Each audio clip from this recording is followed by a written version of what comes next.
Le réveil de la conscience. Le réveil de la conscience est une révélation du Seigneur à son serviteur l'apôtre J.B. Chogbe de l'Église missionnaire du réveil mondial, Emirem, pour l'Église épouse de Jésus-Christ, afin de l'amener à se préparer pour l'enlèvement imminent. Une émission quotidienne au cours de laquelle le Seigneur Jésus-Christ révèle la conscience sur les vérités cachées de la vie chrétienne approfondie, basée sur les fondements divins sans compromis. Soyez bénis.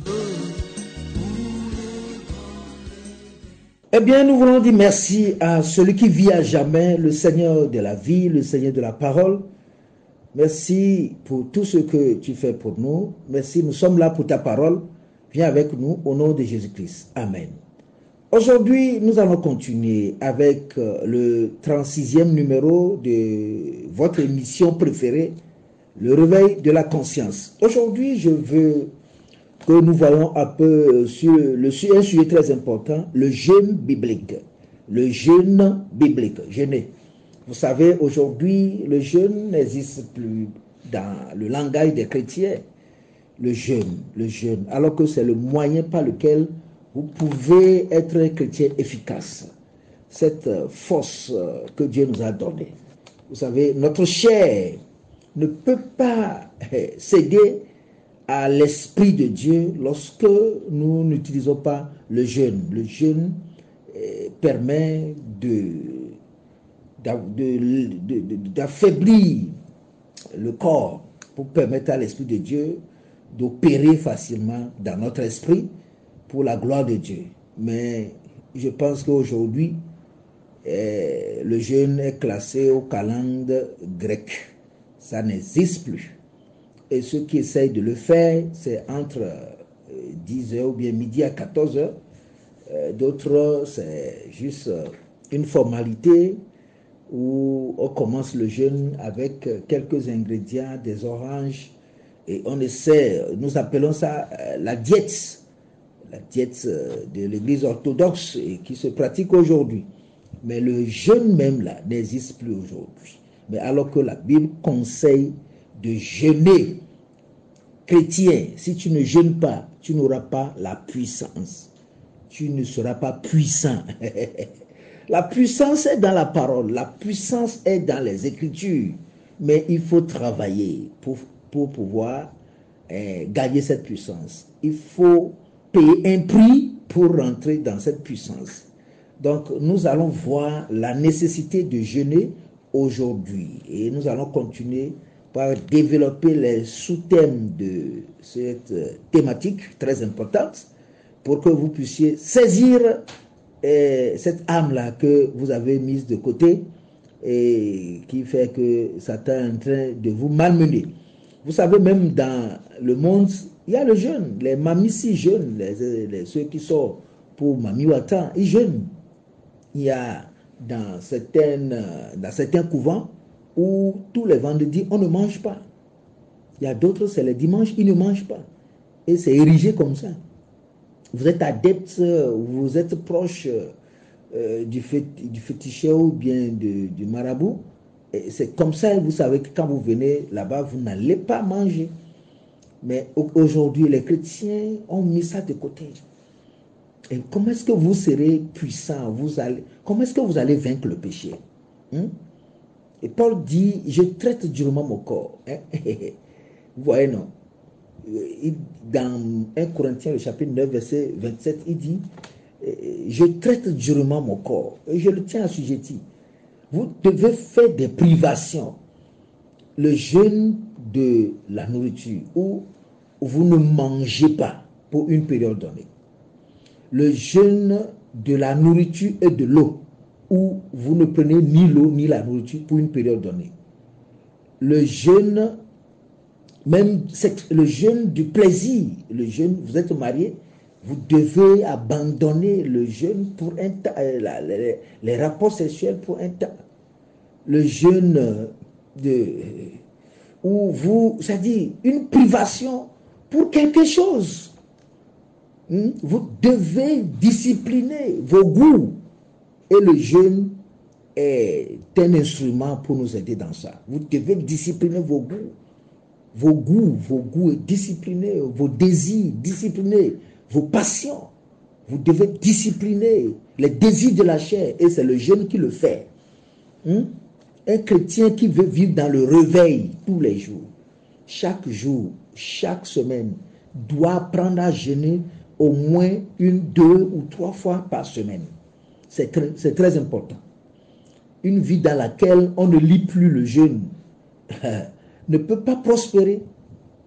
La Bible dit dans Ecclésiaste, le chapitre 10, quelque part là, il dit « Malheur au pays dont le roi est un enfant, où très tôt les enfants mangent. Malheur au pays dont le roi est un enfant. Et très tôt le matin, les gens mangent. » Si votre vie chrétienne, vous êtes le roi de votre vie chrétienne, mais si vous êtes un enfant et que vous ne travaillez pas pour la maturité, et vous êtes là seulement à manger, à consommer, et vous ne savez pas comment apprendre à manipuler l'art de jeûner, vous ne serez jamais efficace. Je vous dis la vérité. Quand vous voulez savoir, les gens, les personnages qui ont connu des rares succès dans la Bible, le jeûne aussi est inscrit dans leur répertoire. Le jeûne est inscrit dans leur répertoire. Abraham jeûnait. Moïse, n'en parlons pas. Lui seul a fait 2 jeûnes de 40 jours. David jeûnait. Salomon, lui, a décidé de manger et c'est fini. Il a été transporté avec les problèmes de femme. Ouais, non. Il n'a pas pu discipliner sa chair. Beaucoup de personnes dans la Bible jeûnaient. Les prophètes jeûnaient. Élie avait jeûné. Élisée avait jeûné. Le roi des rois, le Seigneur Jésus, a jeûné. Et on nous demande de jeûner. Mais nous avons refusé. Même sur le sermon sur la montagne. Lisons dans Matthieu le chapitre 6, le verset 16. Il dit, lorsque vous jeûnez, ne prenez pas un air triste comme les hypocrites qui se rendent le visage tout défait pour montrer aux hommes qu'ils jeûnent. Et je vous le dis en vérité, ils reçoivent leur récompense. Le verset 17, mais quand tu jeûnes, parfume ta tête et lave ton visage. Lorsque vous jeûnez, ça veut dire que quand vous jeûnez, au moment où vous serez en train de le faire, au moment où vous serez en train de le faire, lorsque vous serez en train de le faire, voyez, non, c'est très important. Il devait dédier des moments pour jeûner. C'est très important. Celui qui veut servir le Seigneur, qui veut être dans le ministère, doivent adopter le jeûne comme faisant partie des moyens pour gagner, pour rendre un bon ministère. Si vous êtes un serviteur de Dieu et que vous n'avez pas inscrit en vous la vie de jeûne, vous avez décidé d'échouer. Chaque ministre de Dieu qui ne jeûne pas régulièrement, qui ne fait pas les jeûnes qu'il faut, est inefficace. Sa vie sera inefficace. Il n'aura pas de vie de sainteté. Il n'aura pas de vie de discipline. Il n'aura pas de vie de puissance. Il ne peut pas guérir les malades. Il ne peut pas opérer les miracles. C'est pourquoi nous avons que des éducateurs qui racontent des histoires bibliques, des diplômes, mais sans puissance. Docteur de la théologie, en théologie, sans aucune puissance. Ils vont vous raconter des histoires et vous dire que Hébreu a dit ceci, ceci a dit cela, et il dit que non, il y a ça. Ça ne marche pas. Il faut la puissance. Notre monde là est à la recherche de la puissance. Chrétiens, si vous refusez d'aller au lieu de la puissance, vous allez être détruits. Nos églises sont ruinées par la sorcellerie. Les sorciers ont rempli nos églises aujourd'hui parce qu'il n'y a plus le jeûne. Le jeûne libère la puissance.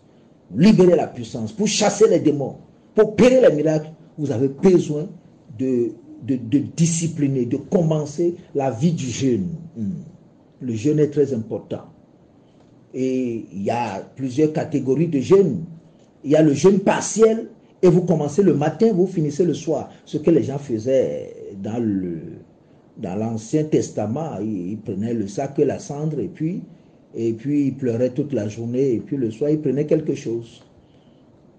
Et il y a aussi le jeûne complet, ce que Jésus fit. Et puis, bon, quand vous lisez Matthieu, le chapitre 4, le verset 2, oui, donc quand ici il est écrit que après avoir jeûné 40 jours et 40 nuits, il eut faim.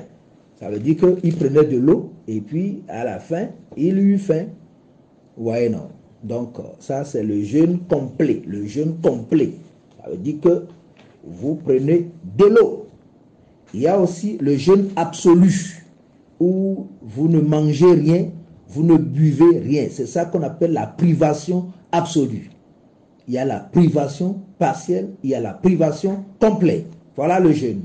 Donc, pour le jeûne d'Esther, quand vous lisez dans Esther, le chapitre 4, le verset 16, il dit « Va, rassemble tous les Juifs qui se trouvent à Suse et jeûnez pour moi sans manger ni boire pendant 3 jours. » Et pendant 3 jours, ouais, non, pendant 3 jours, ni la nuit, ni le jour.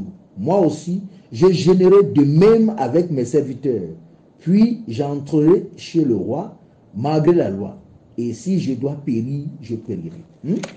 Ouais, non, voilà des jeûnes qui sont, ça dit, organisés pour aller sur des territoires interdits, pour pénétrer les zones dangereuses. Vous voulez un jeûne de 3 jours, hein, sans manger, sans boire, ça veut dire que vous voulez pénétrer les zones dangereuses, vous voulez aller dans les zones de turbulence, vous voulez aller pénétrer les zones interdites. Voyez, non. Les problèmes grossissent aujourd'hui et nous-mêmes nous grossissons à côté d'eux. Nous avons, tous les hommes de Dieu, nous tous, nous sommes enceintes. Parce que personne ne veut jeûner, personne ne veut travailler pour mortifier son corps et pour travailler de manière à être efficace et puissant pour pouvoir rendre le ministère de façon noble. Le confort nous a tués, le confort a tué l'œuvre de Dieu, le confort des dirigeants, des serviteurs de Dieu, et qui a donné le confort de l'Église, où on n'apprend plus nos fidèles, on ne les apprend plus à jeûner, nous ne sommes plus les modèles de jeûne devant eux. Devant eux. Un homme de Dieu a écrit un livre et sur le jeûne biblique. Ouais. Et c'est au 21e jour qu'il a compris que vraiment il était un homme charnel. Quand votre chair sera en train de se décomposer, quand tout sera en train de vous lâcher et vous allez voir la vie ou la mort, vous allez commencer par comprendre réellement le monde de l'esprit. Mais tant que vous serez dans cette chair et manger, vous allez raconter des histoires. C'est pourquoi nos messages ne sont que juste des vains discours, des paroles de consolation, des paroles inutiles, où on est là seulement. Pas quelqu'un qui fait un jeûne de 365 jours et qui mange le soir, et quelqu'un qui fait un jeûne complet de 21 jours, celui qui fait un jeûne complet de 21 jours, ne buvant que de l'eau, est plus efficace que lui. Parce qu'il va savoir ce que c'est que, même l'eau, là, à un moment donné, vous ne pouvez plus boire. Il va savoir ce que c'est que passer des nuits sans dormir. Mais lorsque vous ne mangez pas jusqu'au soir, et que vous mangez le soir, vous prenez quelque chose, vous allez dormir correctement. Mais avec le jeûne où vous ne mangez pas, hein, et vous ne mangez pas, ce n'est pas que vous faites des diètes, hein, non, vous ne mélangez rien, vous n'avez pas de bonbons dans votre bouche, vous n'avez pas des oranges que vous piquez par ici, non, et vous restez comme ça, vous ne mangez pas, de l'eau même difficile, où vous n'arrivez pas à dormir, où le sang est en train de traverser le corps, tout est sec. Eh frère, la chair cède, les désirs de la chair sont mortifiés, les passions fuient, et vous avez un corps saint, un corps qui désire maintenant les choses de Dieu, et ainsi l'Esprit de Dieu prend la promotion. Ça n'existe pas. Quand nous disons aux gens de jeûner 21 jours, ils disent non, que la théologie a refusé. Que les Américains ont dit que c'est les Africains qui font les choses comme ça. Voilà, non. Ce que nous sommes allés chercher chez les Américains, c'est comment devenir des rétrogrades. Ce que nous sommes allés chercher comme théologie ou bien chaud là, chez les Américains et chez les Français ou bien les Européens, c'est pour que nous devenions rétrogrades. C'est pour que nous venions enseigner la chair à nos compatriotes, à nos frères. Et c'est ça. Nous avons de gros diplômés, mais qui ne peuvent même pas chasser des petits démons, qui ne peuvent même pas guérir les mouches. Et que ça ne te fait pas mal, parce que si tu n'as pas la puissance, tu ne peux rien faire. On ne peut pas commencer le ministère sans entreprendre un jeûne sérieux. Ah non, non, non. Vous ne pouvez pas rentrer dans l'œuvre de Dieu. Rentrer dans l'œuvre de Dieu avec la toge. Non. Vous devez briser votre corps par le jeûne. Vous devez briser votre corps par la souffrance avant de rentrer dans le ministère. Parce que le chemin du ministère, c'est le chemin de la souffrance. Et si vous ne vous engagez pas, vous ne lancez pas votre ministère dans la souffrance, dans la mortification, dans la discipline et dans le jeûne sérieux, vous n'allez jamais avoir de succès. Vous pouvez avoir des âmes dans vos églises, mais qui ne verront jamais Dieu. N'est-ce pas une vérité à laquelle il faut bien vraiment réfléchir? Il faut bien réfléchir, c'est la vérité. Regarde les églises aujourd'hui, il faut voir leur configuration. Où les gens ne grandissent pas. Les sorciers sont pleins, ils sont nombreux dans nos églises. Même les dirigeants pasteurs et les dirigeants, excusez-moi, les dirigeants sont des sorciers. Il y a des églises où on n'aime pas parler en langue. Les parler en langue sont juste des incantations où il n'y a pas la vie. Pour que quelqu'un soit baptisé, et même au temps de la Pentecôte, les gens sont restés là pendant 10 jours sans manger, en train de crier le Seigneur, jusqu'à ce qu'ils ont été revêtus de la puissance d'en haut. Ils ont commencé par chercher la puissance dans le jeûne, et la puissance est venue les remplir. Et c'est pourquoi, juste après la chambre haute, les miracles ont commencé, non? Les miracles les ont suivis. Comment est-ce que nous voulons aujourd'hui rendre les choses? Dans nos églises, les gens meurent plus qu'ailleurs. Parce que les mangeurs de la poussière sont là. L'homme est poussière, il retournera poussière. Donc, ceux qui meurent dans nos églises, voilà, ceux qui sont les mangeurs de poussière, les mangent. Dieu nous aide. Ça peut te faire mal, mais il faut commencer. Si tu ne jeûnes pas, tu ne vas pas réussir. Je te dis la vérité. Personne n'est exempté. Il n'y a pas de dispense à ça.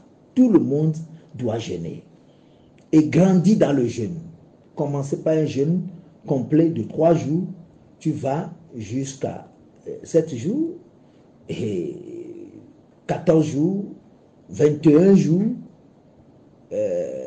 30 jours, 35 jours, 40 jours.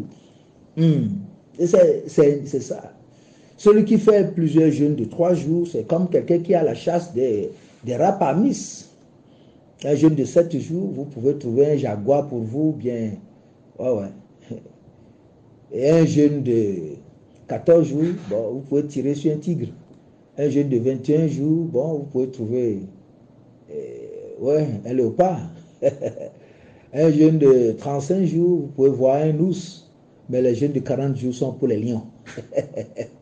Vous abattez un lion, un petit lion, tous les autres animaux vont fuir. Mais quand vous avez 1000 rapamis à côté d'un lion, vous n'avez rien fait. Ça vaut la peine. Que Dieu nous aide, c'est la vérité. Jésus a fait l'expérience. Ouais, non. La Bible dit dans Luc, le chapitre 4, le verset 14, il dit, Jésus, revêtu de la puissance de l'Esprit, retourna en Galilée, et sa renommée se répandit dans tout le pays d'alentour. Ouais. Il est revêtu. Ouais. Le verset premier dit, Jésus rempli du Saint-Esprit, revint du Jourdain, et il fut conduit par l'Esprit dans le désert, où il fut tenté par le diable pendant 40 jours. Il ne mangea rien durant ces jours-là. Et après qu'il fut écoulé, il eut faim. Ouais, non. Donc, quand il était de retour de là-bas, après 40 jours, c'est fini. Il était revêtu de la puissance d'en haut. Pourquoi nous parler en langue ne sont que des moqueries aujourd'hui? Il faut travailler. Le jeûne, je veux juste vous donner un petit schéma pour que vous compreniez au sujet du jeûne. Et après tout, nous allons voir ce que le jeûne fait dans la vie de quelqu'un, dans le ministère de quelqu'un, dans la famille de quelqu'un. Qu'est-ce que le jeûne représente pour un enfant de Dieu? Si vous ne jeûnez pas, vous n'avez pas de vie chrétienne. Je vous dis la vérité. Si vous ne jeûnez pas, vous n'irez pas loin. Et les choses de Dieu ne sont pas les choses de la tête. Nous pouvons apprendre à connaître la Bible, nous pouvons étudier. Je ne refuse pas, mais nous devons chercher les choses spirituelles avec les moyens spirituels. Vous pouvez écrire, vous pouvez lire des livres qui vous diront qu'il ne faut pas jeûner. Le jeûne même est thérapeutique. Ça va vous guérir. Vous allez voir beaucoup de livres qui sont des livres chrétiens. Ils dissuadent les gens de jeûner. Ils disent, des chrétiens qui conseillent l'alcool, des livres qui conseillent l'alcool. Et on étudie dans la théologie.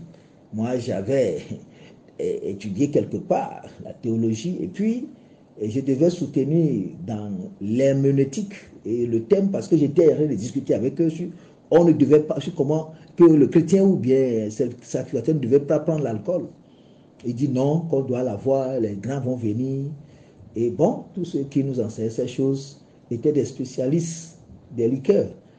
Et moi, j'ai pris le thème de savoir, de développer sur comment on ne devait pas prendre l'alcool. Bien que le gars, on était en divergence, il m'a donné 18. Bref, c'est au passage pour que vous compreniez ces choses, que le monde dans lequel nous sommes, le christianisme là, est devenu autre chose. Un pasteur peut commander aux fidèles de jeûner pendant que lui-même bonnement est en train de manger. Le jeûne, c'est indispensable. Si vous ne le faites pas, vous n'avez pas commencé l'œuvre de Dieu. Vous ne pouvez pas être un chrétien efficace. Vous ne pouvez pas dominer le péché. Vous ne pouvez pas dominer la chair, ni les passions. Quoi qu'en soit ce que vous dites, vous devez prendre un jeûne, même si votre corps refuse, vous devez l'éduquer. Que le Seigneur te bénisse, c'est une première partie. Père, je bénis ta parole, au nom de Jésus-Christ. Amen. Venez de suivre le Réveil de la Conscience, une émission de l'Église missionnaire du Réveil mondial, Emirem. Pour plus d'informations, rapprochez-vous de l'Église Emirem la plus proche ou appelez tout simplement l'apôtre J.B. Fiogbe au 00 228 90 05 69 02 ou 00 228 99 55 09 70 ou encore 00 229 60 37 27 27. Que Dieu vous bénisse.